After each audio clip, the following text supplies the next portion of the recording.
పంజాబ్ రైతుల ఢిల్లీ మార్చ్ తో శంభు సరిహద్దుల్లో హై టెన్షన్ నెలకొంది. రైతుల మార్చ్ ను పోలీసులు అడ్డుకున్నారు. రైతులపై టియర్ గ్యాస్ ప్రయోగించి చెదరగొట్టారు పోలీసులు. దీంతో అక్కడ ఉద్రిక్తత నెలకొంది.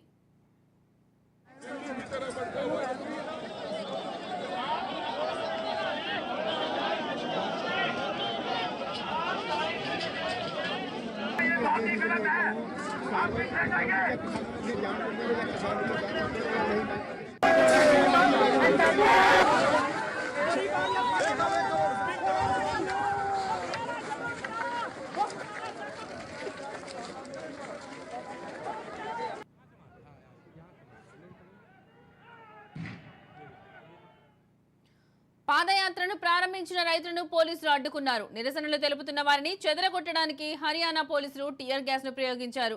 దీంతో శంభు సరిహద్దు వద్ద పరిస్థితి ఉద్రిక్తంగా మారింది. అయితే 101 మంది రైతులు పేర్లు తమ దగ్గర ఉన్నాయని, వారిని మాత్రమే వెళ్లేందుకు అనుమతి ఇస్తామని పోలీసులు అంటున్నారు.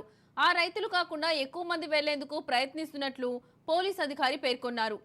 పంటలకు కనీస మద్దతు ధర సహా 12 డిమాండ్లను నెరవేర్చాలని కోరుతూ శంభు సరిహద్దుల్లో ఉన్న రైతులు చేపట్టిన ఢిల్లీ మార్చ్ తిరిగి ప్రారంభించారు.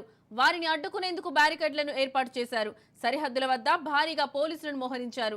శుక్రవారం సంయుక్త కిసాన్ మోర్చా, కిసాన్ మజ్దూర్ మోర్చా సారథ్యంలో 101 మంది రైతులు చలో ఢిల్లీ పాదయాత్రను ప్రారంభించారు. అప్పుడు పోలీసులకు రైతులకు మధ్య తోపులాట జరిగి పరిస్థితి ఉద్రిక్తంగా మారింది. దీంతో ఆందోళనకారులను చెదరగొట్టేందుకు బాష్ప వాయుగోళాలను ప్రయోగించారు. కొందరు గాయపడడం వల్ల రైతులు పాదయాత్రను తాత్కాలికంగా నిలిపేశారు.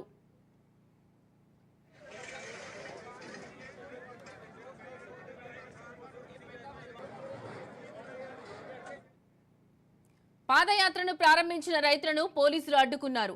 నిరసనలు తెలుపుతున్న వారిని చెదరగొట్టడానికి హర్యానా పోలీసులు టియర్ గ్యాస్ ను ప్రయోగించారు. దీంతో శంభు సరిహద్దు వద్ద పరిస్థితి ఉద్రిక్తంగా మారింది. అయితే 101 మంది రైతుల పేర్లు తమ దగ్గర ఉన్నాయని, వారిని మాత్రమే వెళ్లేందుకు అనుమతి ఇస్తామని పోలీసులు అంటున్నారు. ఆ రైతులు కాకుండా ఎక్కువ మంది వెళ్లేందుకు ప్రయత్నిస్తున్నట్లు పోలీస్ అధికారి పేర్కొన్నారు.